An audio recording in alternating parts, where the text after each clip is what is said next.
This is the victory. Yeah. It's the hearing it roar. It's the initial startup and the knowing that you had a part of this, right?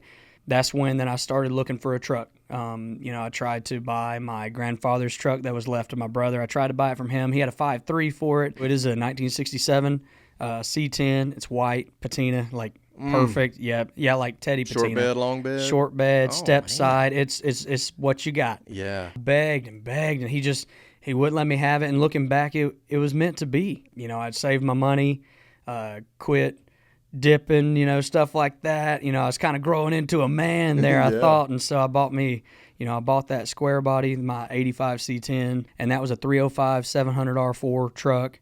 I went to buy it for $1,200, which is unheard of. On the way out, especially today. Yeah, you're exactly right. Yeah. And on the way out the driveway, she handed me $400, and she was like, "Please take care of it."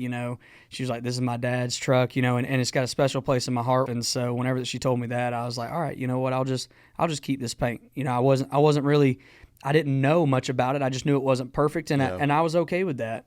And that's kind of where that Blake with Sweet Patina jumped in. So I lowered that truck down, drove it to work, drove it to college, all this stuff. And that 305 went out, the 700. Of course, the 700 R4 goes. We actually ended up putting a 383 stroker in that truck with a built 700. By the time I finally got it right, it was, I had sunk all this money into it that I wasn't expecting and all that. And I was already looking into the LS stuff. I never posted it for sale. A guy just walked up at it. He walked up to me at a car show, and he's actually from South Georgia. Yeah. And he walked up at a car show up in Dahlonega or Dawsonville at the Moonshine Festival. Yep. And he's like, "Man, this thing looks pretty good. How's it run?" I was like, "It's okay."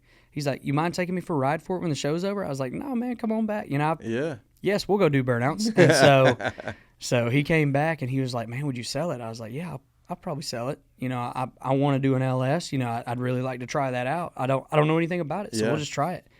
And he was like, "If you'll take so-and-so," he's like, "I hope you pull it tonight." Well, sure enough, he followed me to the house and we pulled it that night. No kidding. He took it to South Georgia with him that night. Man was serious. And I think he actually left the transmission, and one of my buddies bought it from me. So very cool. And there comes a 604 L80. Well, what year range was this? Like, what time frame you think? That'd have been probably 2015. Okay, yeah. Yep, somewhere in that ballpark. So you owned the truck for about 3 years. You bought the truck in 2012. Owned the truck for about 3 years, and now you're like, I want to LS this thing. It's time for an LS. Yeah. So tell me about that. And hey, you can find the rest of this conversation on the United by Trucks YouTube channel or on any major podcast platform. Simply search United by Trucks Action Line Podcast.